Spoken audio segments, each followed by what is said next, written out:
Welcome, everybody, to another episode of From the Trenches. I am so excited that you're here today because today's topic and guest speaker is really going to share with us a lot of insights that I know that all of us can benefit from. And so today we have Ben Glass. He's a nationally recognized attorney, business coach, author, and founder of Ben Glass Law and Great Legal Marketing.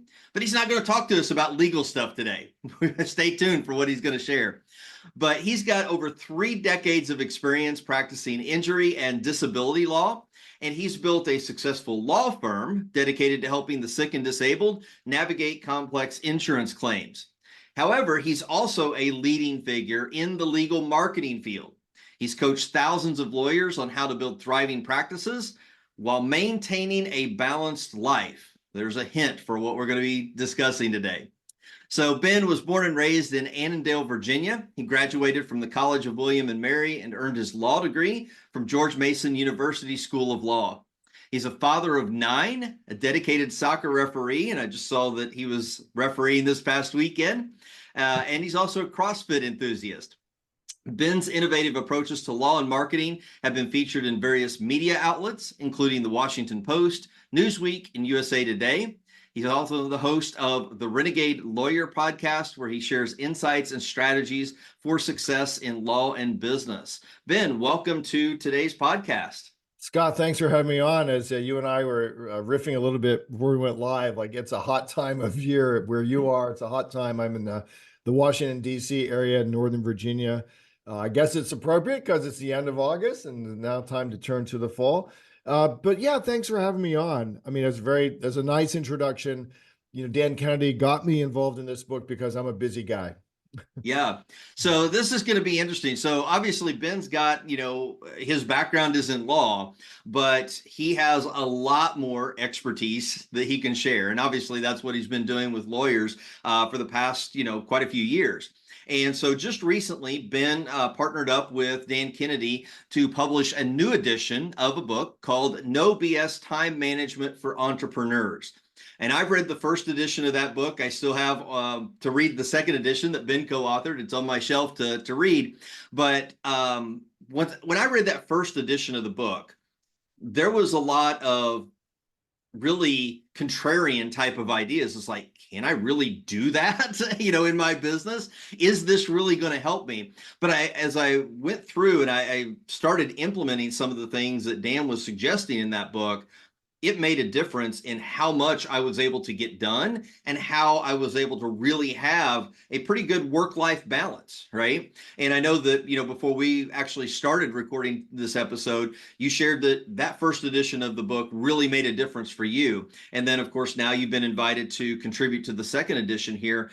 Share with us a little bit about, what you gleaned from the first edition of the book and what you're bringing to the new edition.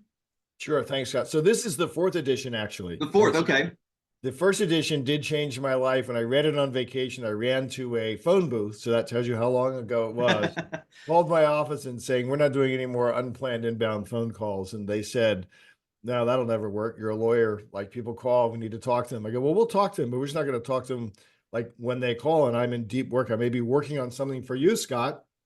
And, most lawyers and many entrepreneurs just leave their time wallet totally open, like come and steal it, stick your hand in it.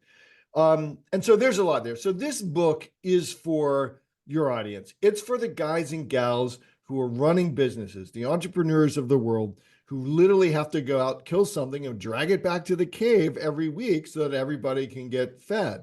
And it's different. Look, there's any number of time management books out there, of course. But this book, the acute reader, the careful reader will see that this book, Scott, is a philosophy book first. Mm-hmm. And I think that's really important. And Dan Kennedy and I truly believe, first of all, that the entrepreneur is the engine of the world. Like we run, especially here in the United States, we run the American economy. We employ people. We help our clients, patients, customers, whatever it is. More so than giant corporations. And so this time management book is for us. Yes. All right. How do we get that stuff done? And how do we play in our what Dan Sullivan would call our zone of genius, right? Mm-hmm. Scott, you have a particular set of gifts, talents, and interests. Nobody else in the world has that match set that you have. I believe, and Kennedy believes, that your job, what we're called to do, is to explode those gifts, talents, and interests on the world, and to say no to everything else that isn't that. Yep. Because here's the magic: there's somebody in the world who would love to do the stuff that either is below your pay grade, or you don't like doing, or you're not very good at it, even if you like doing it. So we talk first in the book about really valuing your own time. Mm-hmm. And it is at a meta level what I just said. Like you carry the weight of the world on your shoulders. We do. And we still Yeah. want to get home in time for dinner, right? To our families. Right. But then it goes a little bit deeper to say, all right, most people, Scott, if you said, what's the value of your time? Like, so let's say someone's running a copy and print shop, a retail copy and print shop locally. What's the Mm-hmm. value of your time? Well, they start thinking in terms of, well, 40 hours a week and 50 weeks a year, take 2 weeks of vacation. I need to generate X dollars of revenue. And that's how they do the calculation. And really, that's a wrong formula, because nobody gets 40 hours of productive work a week in, Right. right? Even high level executive, you're talking 4, 5, 6 hours a week of high level productive work. And so Yeah. when you start to look at your time that way, you really see, first of all, how valuable your time is. And that has to be the first step. You have to realize that, again, you're the racehorse. Like, if you're not physically, mentally, emotionally, spiritually, financially good, your company isn't good for your team. And if you're not good and your team's not good, it's not good for your customers and patients, right? So let's Exactly. just start there. Let's celebrate entrepreneurism, celebrate building the businesses, the guys and gals who are fans of your hit the inbox system and emails, and the fans of your teaching. Like, we're all in this same boat. Now, we each have a same amount of time in the world. So how can we start to be ruthless? And when Mm-hmm. Dan and I use the word ruthless, God, we just mean pay careful attention to. Yep. This isn't about being mean. Dan can be known as the grumpy old guy. Right. Not really when you know him, actually. Yeah. But it means we're paying attention to this stuff. And it's the centerpiece of everything else, because if you're going to teach somebody marketing or how to build a great culture, how to hire people, but they don't have this time management stuff, they don't control their time, then they're not going to be able to maximize what you're teaching them in terms of other business principles. Mm-hmm. Yeah, the time is, you hit it. We all have the same amount of hours in a week, right? Now, we all have different demands. So, for example, I'm single, so I don't have a family. I don't have children, so I don't have those demands. But you have a family. You've got 9 kids. That's You're right. involved in, other extracurricular activities like, refereeing and things like that. So you've got responsibilities in many different areas, but you and I are exactly the same. We have the same finite amount of time. And so how do we, effectively leverage that time so that we can do the things that we enjoy, do the things that we want to do, and also get the things done that we have to get done? Because the small business owners, which most of my audience is, we have a lot of things on our plate. When you're a small business owner, and I know you know this very well, like, you're doing HR, you're doing payroll, you're doing, serving your customers, you're serving your team, you're thinking about, the big picture for your business. There's all these different things that, you have to either do or manage or supervise. How do you effectively get all of that done? And I love what you said, that you have to be ruthless about, what you're dedicating your time towards. Can you go in a little bit deeper what Yeah. that means? Because as I know that I got stuck in this, especially in my first business with my IT company that I had, is like I was doing everything. A lot of it was because I have perfectionistic tendencies. So it's like nobody Well, else let's can do it talk. just like I do, right? Let's talk about So that. let's kind of Yeah. talk about, being ruthless and kind of getting over that perfectionism. Well, so that's one of the biggest mind blocks with entrepreneurs. So entrepreneurs have gotten to where they are because they do things, right? They get stuff done. what happens is, and I was affected by this as well, is that your ego is saying to you, Scott, nobody could do this as good as I could, Yep. right? And that's objectively false. Like even in my world, taking depositions, writing legal briefs, going to court and stuff. I'm a good lawyer, 40 years, 41 years now in October practicing law. But of course, there's lawyers that are better than I am. So the nobody could do this as good as I can really is a limiter. It's a Mm-hmm. limiter because for the most part, good enough is good enough. Like we're not actually paid to be the very best in the world. Again, go back to your print shop, my print shop example, retail store, right? Mm-hmm.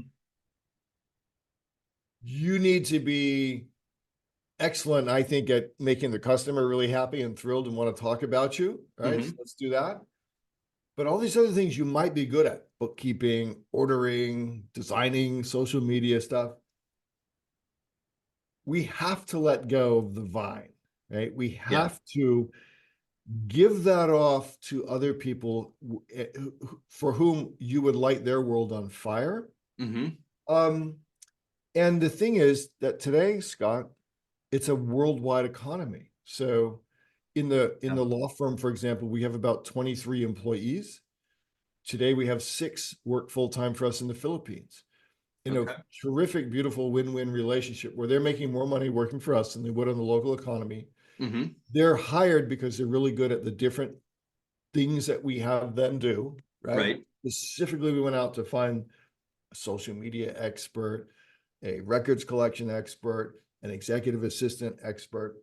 And so we're engaged in this win-win relationship. And I can only tell you now, pause for a second, because someone's going to go, yeah, but you don't understand my business, Ben. Is I'm just starting and it is me. Like you just described, like you, an IT company doing everything. And I get it. We've all been there. When I started my law practice, me and one assistant Mm-hmm. doing everything.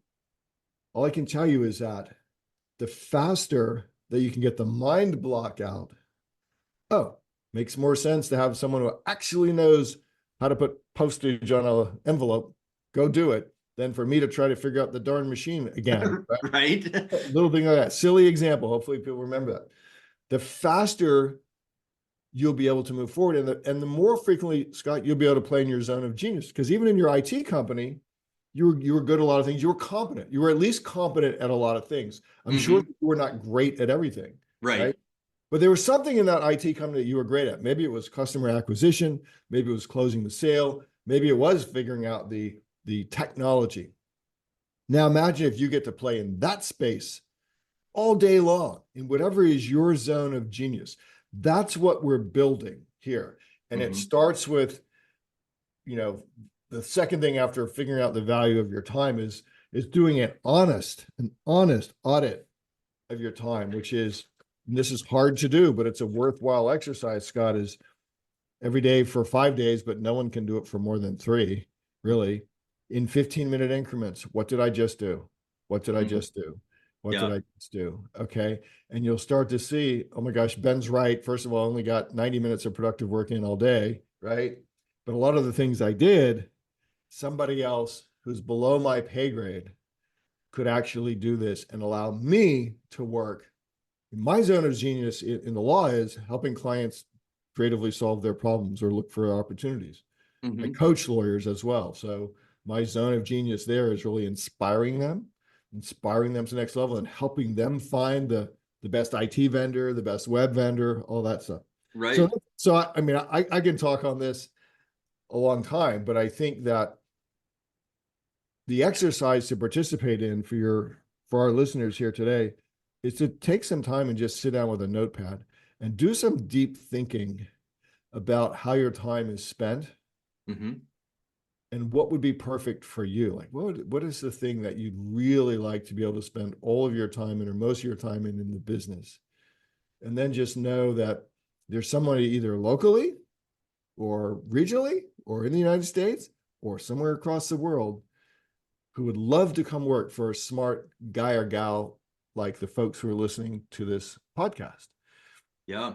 Yeah. And the key to that delegation is not that we're better than anybody else at doing that particular thing. But if we've got a skill set or that knowledge, it's documenting it so somebody else can Yes. do it exactly like we've been doing it. And they may have a way to make it even better. That's the beauty of that whole process. And of course, that's going to take time. But like a lot of things in business, and I speak a lot, about marketing and setting up automation and things like that. Yes, it takes work, it takes time, it takes effort to get that initial system built. But once you've got the system built, then you can reap the benefits of having that system in place. And it's just the same thing with this, is that, you go through and you find that perfect person to take that off of your plate that frees up your time. And then, now you can leverage that time in much better ways. Now, one of the things that, kind of immediately pops into my mind, and again, I know that this is kind of a mindset issue, but a lot of people would think it's like, okay, maybe it's just me and one other person in my business.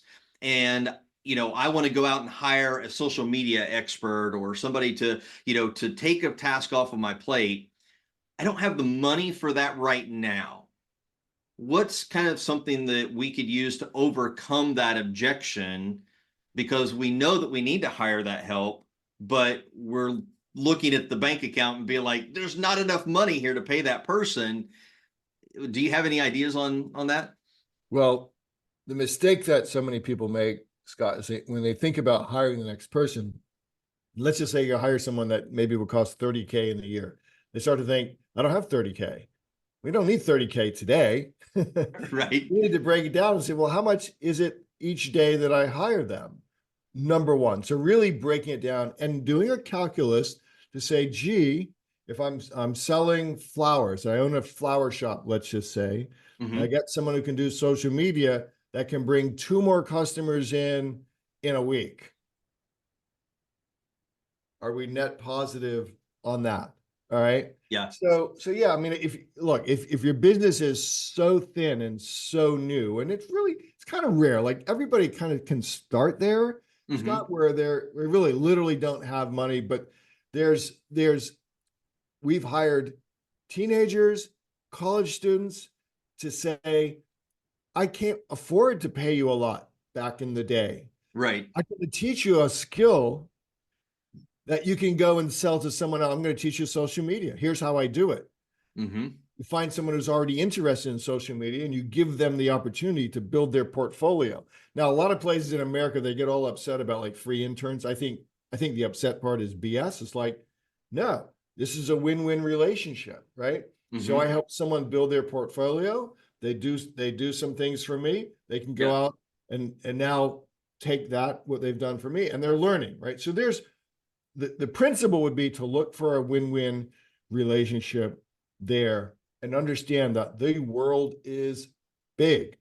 And That's right. there are companies now whose specialty, whose job it is to match guys like you and me to people in other countries who are very smart, Mm-hmm. very hardworking, show up, want to please us, want to learn from us, because that's part of the deal with my executive assistant. Like, she's learning from me. I'm like, here's something I learned today. Let me show it to you. So Mm-hmm. it's all win-win relationship. So the fact, the alternative, Scott, is you always stay at the same level you are, and now you've just got a job. And Yeah. most of us didn't start businesses to just have a job. We actually want to grow something that can live on its own, that maybe one day can be sold. Yeah. But at least right now is helping to support our families. Yeah. And, I found that, in the early days of my IT business that, it's like, man, I just created myself a job. I'm Yeah. investing so much time, into this and, trying to figure out, like how to turn it into, the business that I desired, for myself. So, share with us some of the things that you added to this new edition of the book, from your personal experience of, applying Dan's original principles. Yeah, that's a great question. So Dan, for a long time, has not had employees, although was involved in GKIC, had his own inner circle, now is involved with Russell Brunson. He's basically a contractor to Mm-hmm. these companies. And so it was a long time ago. And he tells the story. I don't know if it's in the book, but he tells the story in other places. We had 20, 30, 40 employees. So he doesn't have that employee experience that I do. Right. So one of the things that there's a chapter in the book that talks about now how do I so legal practice, right? Where I do not want to be the one talking to every single client. Mm-hmm. Most client questions are kind of process questions and procedural questions. If it's actually legal advice, then yeah, I have to be the one to talk to them, not a non-lawyer talking to them. But Sure. most of what goes on is not legal advice. All right. So how can I get you, Scott, up to speed with the way I think and the words I use and the reasons why we use those words? So Mm-hmm. every time I do have a client consult call, I'm pointing to my speakerphone here and I've got a desk on the other side of the camera that the team comes in or certain members of the team come in. Especially useful if we have someone who maybe is mad at us. That's rare, but of course it happens. Or maybe they're really upset at the insurance company and they're kind of taking it out on us. Like, Mm-hmm. all right, the best way for your team to learn in your world, maybe how to close a deal is to Yeah. actually be there listening to the call. And then once the call is over, you're teaching, you're asking questions. What didn't you understand? What do you understand? And because the next time they're going to be the one that's handling that call. And so that's a way to leverage the skill set of your team. And when you're growing a business, Scott, and you one of the my son Brian and I are 50-50 owners of the law firm. And we asked ourselves once, like, why are we doing this? Like, really, like, why are we doing this? And most personal injury law firms, like, oh, we do it because we're fighting for justice and we're getting money, from people. That's all well and good, but that's not what we're doing. Right. We're building a place where people will thrive. Yeah. Starting with the owners thrive, like we like what we do. Our team thrives. So you will grow. When you come work for us, you will grow as an individual. And that growth is almost unlimited. Like, what is your desire? We ask a lot of questions like, Scott, how can we make this perfect for you? How can we really run it win-win? Because if we're growing, if we're thriving, owners, team is thriving, the clients will be well served. Absolutely.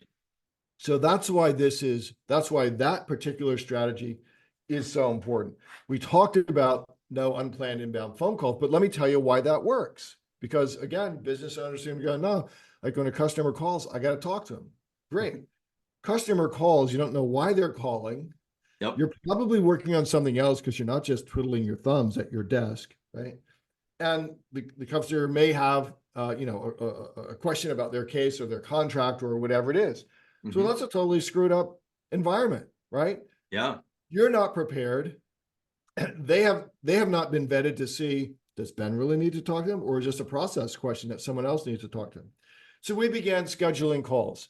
And so today, when I'm going to have a client consult call, I know what questions they're going to ask because my team has already vetted those questions.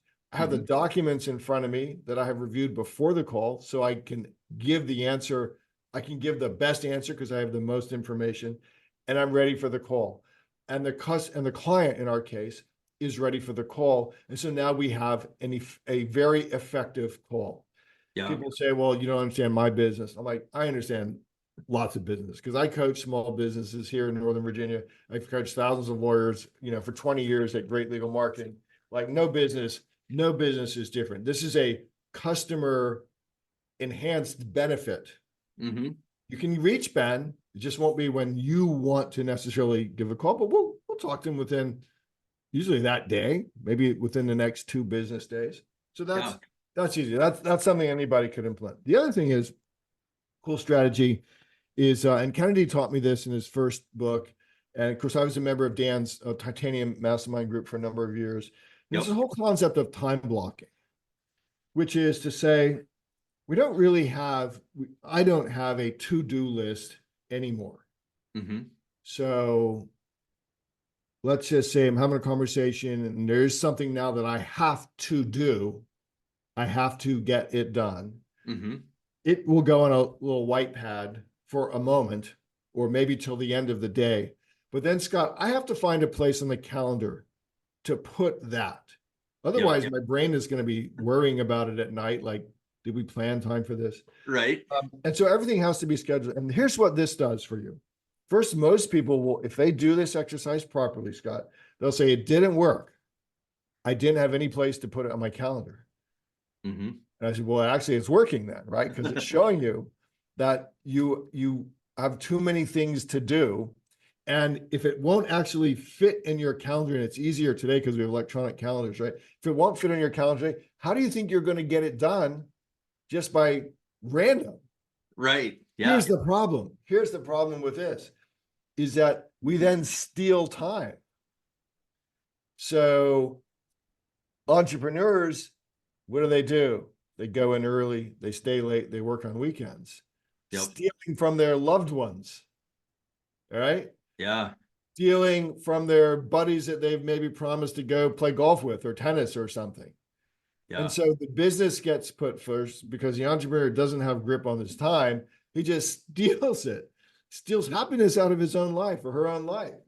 And that's a big message to put on your whiteboard, that when you don't understand how to manage your time as a business owner, it is your loved ones who will suffer for that. And that includes going home, you're eating dinner and I'm holding up my cell phone here and you're on your damn phone and the kids are like wanting to get your attention. Here's another deal. This is like, figure this out. This whole thing, this cell phone has off buttons on it. So my phone does not beep, chime, ring, vibrate, ding. Yes, sometimes I show up at home without the milk that my wife texted me and said, get another half a gallon of milk because I didn't see it because it doesn't ding. Right. But nobody's died. Look, I grew up in the legal world pre-fax machine, certainly pre-internet, pre-email, pre-website, right?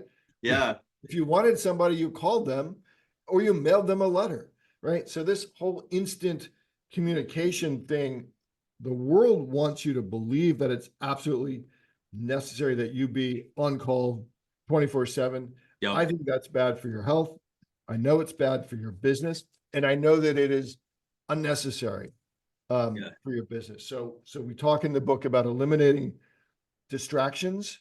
Mm-hmm. Talk in the book, Dan coined the phrase time vampires in the first edition. You'll remember that from the book. And so I talk about some new versions of time vampires, including technology, right? Yeah. And how we can deal with them. So how do you deal with a human being time vampire, that person in your company who may need your attention, right? Mm-hmm. What usually happens is they walk in your darn door anytime they want. Or in this world of remote work, text you. There's a software called Slack. My team says, oh, you need Slack on your phone. I said, I need that like I need a bullet in my head. I don't need Slack on my phone. Right. Like if you need me, you know how to come find me and we'll schedule some time to do that. So the thing that you have to do, the business owner has to do, is to say, hey, team, there's going to be time that you can have access to me. So our leadership team meets for 90 minutes every week. We run EOS, Entrepreneurial Operating System, in both my businesses. So that's leadership team. So issue comes up during the week. People don't need to run in and ask me, like, what's the answer to the question? I might not even know the answer to the question, right? Yeah. It goes on the issues list. Let's say you're not in leadership, but you're a member of the team and you have questions. Great. My calendar's open. I've reserved time on my calendar. That's like open door. You can come in and talk to Ben. Mm-hmm. When you come, I want you to do a couple things. I want you to bring me the problem, bring me 3 solutions to the problem, bring me your recommendation to how we solve the problem, as though I wasn't here. What does that do? Makes them think. So they're not just going to lay off every problem on you, number one. Right. Number 2, they get better because usually the choice that they make is a good choice Mm-hmm. and it's good enough. It might not, Scott, it might not be exactly the way that you would do it. Right. Live with it, right? Because like you said earlier, they may be coming with a better way to do it.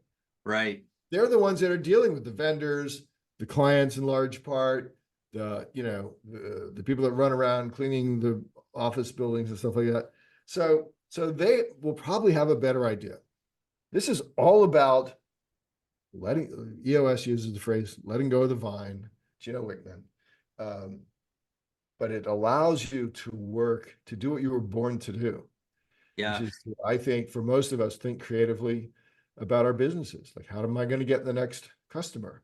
How can I leverage my marketing? How can I get my email to be not only delivered, but opened and acted upon? Like that's obviously your zone of genius. And given your druthers, I think you would probably like working on that most of the day rather than Yep. trying to figure out how to set up a Zoom call. Exactly. Or definitely doing social media. That is not one of Yeah. my fortes at all. And so, really, everything that you shared there, it all goes back to setting expectations, Yes. setting the expectations for your staff, for your team, for your contractors, setting expectations for your clients. And a lot of people bristle at that idea. And there was one client that I had that inevitably we had a weekly call, and it was like 90 minutes that we would meet. We were working on marketing strategy and everything, but he was one of those people who could not let the phone go unanswered. Like it was a client or a prospect calling. He would take the call and be on the call for 5 or 10 minutes just to tell them, like, hey, can I call you back in about 35 minutes? Something like that. Instead of, like, it was just a big interruption. And I Huge. and I saw that a lot of the stuff that he wasn't getting done in his business was due to that. And if he would have taken my recommendation, what you shared here today, you set those expectations. Yeah, you're going to have some people that'll be off put by that. That's okay. They probably weren't your client anyway. But most people will respect those boundaries, especially when they understand that it's actually going to get them better service, get them better results, because you're prepared. Like you said, you're going to have their questions right in front of you. So you're going to have time to prep for that ahead of time. You're going to have the appropriate paperwork or whatever resources that you need in front of you instead of scrambling while you're on that call to gather them. It just creates a better experience for everybody, and it truly does give you better results, right? So setting those expectations is really important. And something else that you said too is, when you're talking about having cell phones and dings and everything, for me, I noticed that or more along the mental health lines, that the more dings and everything that I got on my phone, the more stressed that Yes. I was. Yes. Right. And finally, it took the longest time. There were some apps that are on my phone that I did turn the notifications off, but my email was the one that I didn't. Finally, last week, I'm like, enough. I'm turning the email notifications off so that I don't get those notifications every time somebody sends me an email. And my stress level has gone down and my productivity has gone up because I've gotten rid of that one-time vampire. Why? Because every time the phone would ding, doesn't matter what I was doing, I'd glance over like, oh, what was that email? Yeah. And it was a distraction. Well, so I took my work email off my phone long ago. Yep. The only email really is so I referee. So I've although I've been practicing law for 41 years, I've refereed high school and youth soccer for 50 years. And so that's how my signers communicate with me. Mm-hmm. And when if I'm on my way to a game and the game is canceled, like I need to know about it. So Yeah. that's the only thing. And again, nobody has died. Like, Right. and people, so what this is all about is setting the terms of engagement. Dan Kenny would call it the power to prescribe. Like, Yeah. and what I want people to think about is you are especially when you're the owner of a business, an entrepreneur, like you're superhuman. Like, let's just amongst us, let's just acknowledge that we're different. Yeah.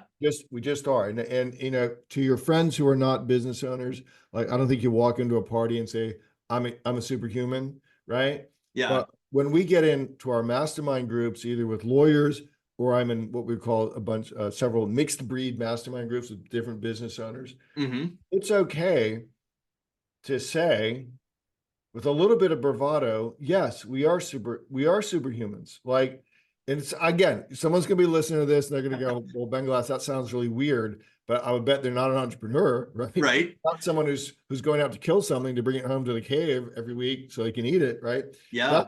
That that's why we need to be paying attention to the value that we bring to the world, and being brave enough, because really it's like a bravery thing to say, no, this is the way. I'm Scott, and this is the way you're going to engage with me if you want to be a client. And by the way, if on the next coaching call your phone dings and you disconnect from me to talk to that guy, that's the last coaching call. Like we're done here, right? Yeah. And I learned this in my world. Like if you're in trial, like you don't have your phone on, you're in front of Right. the judge, you have your phone on, the world won't end. Yeah. So someone's going to say my business is different, but I will tell you, and County will tell you, no, they're not. Like this is really up to you. The man or woman in the mirror is the most important woman in your life, is the most important person in your life in terms of whether you are going to change your level of happiness in the world. We ask entrepreneurs two questions, Scott. Do you like going to work?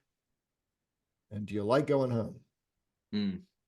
And if your answer is not a resounding yes and yes, then we'll work with you. Like, especially if you're a lawyer. That's the space that I coach in, really, Yeah. is the lawyer space.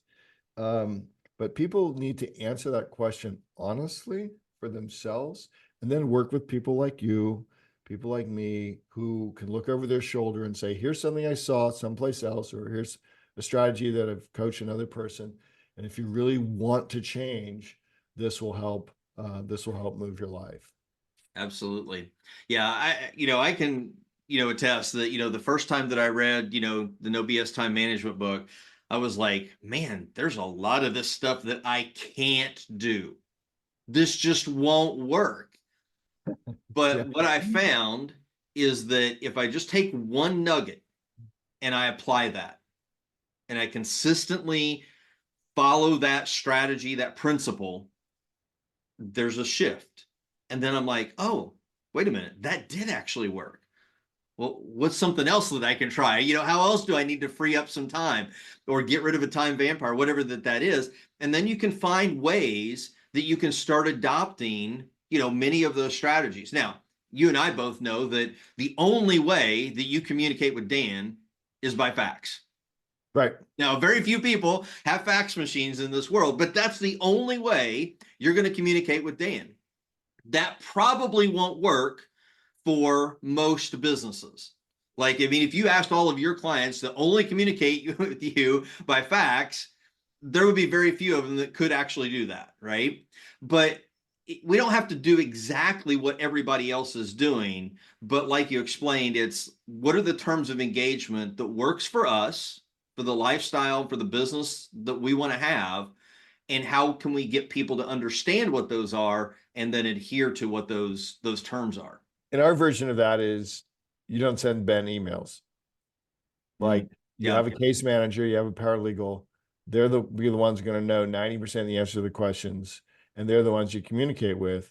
Mm-hmm. And yes, when we screen pretty tightly for people to become a client, and if someone is violating our rules, like no, like here's a list of other lawyers in the area, you can go see them, because we have decided that we want to run our business our way. We believe that it is best for our clients as a whole. It's also Right. best for our own lives. Like our people like coming to work. My team likes coming to work, on Monday morning, and that's another test there for those of us who are running businesses.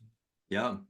So Ben, we're getting close to the end of our podcast episode here. What's the best way for people to grab a copy of your book and kind of start to learn about how they can manage the time a whole lot better? Yeah, so I was faxing with Dan about this. So the book is on Amazon. Like, just go there. Do us a Okay. favor, like make Dan happy. And if you've already read the book, leave a review. And if you haven't read the book, then get the book, read it, and then leave a review so that others know. Again, there's hundreds of time management books out there. This is the Yeah. book that's written for you. This is the book that's written from the perspective of entrepreneurs. Mm-hmm. Um, and then I'm easy to find on LinkedIn, and on if you Google Ben Glass, soccer referee, lawyer, or great legal marketing, you'll find stuff. We have a pretty robust social media um, program, but teams that do most of that stuff.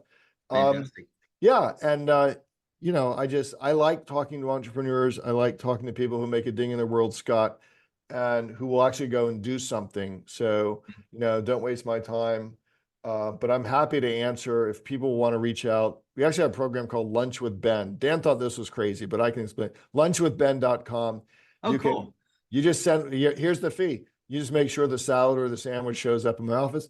We do a call like this between 12 and 1:15. I'm happy to help entrepreneurs. Like I love talking to people who are trying to make a change in their own lives, to try to make the world better. Look, apolitical, pretty much. It doesn't matter what's going on in the White House as much as what goes on at your house, at your dinner table, and in your boardrooms, and in your leadership meetings at your firms. Like this is what the world is about. Absolutely. Well, Ben, I really appreciate you spending some time with me today and sharing with me and my audience, what you brought to the new edition of No BS Time Management for Entrepreneurs. We'll put links to Ben's LinkedIn. We'll put links to the book in the show notes, so that way you don't have to try to remember those. But definitely go grab a copy of that. And like I said, just take one nugget and apply it. Even if you think like, I can't make this work for me, I guarantee that you'll start to see a shift in your business.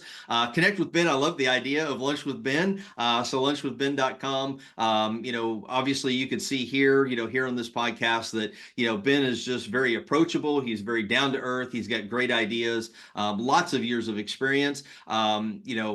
Take advantage of that opportunity, buy him lunch and have a great conversation with him. So yeah, I think, and find a mastermind group, because a lot of these, running a business is hard. And Bill Glazer used to say the entrepreneur is the loneliest person in the world. I think that's true.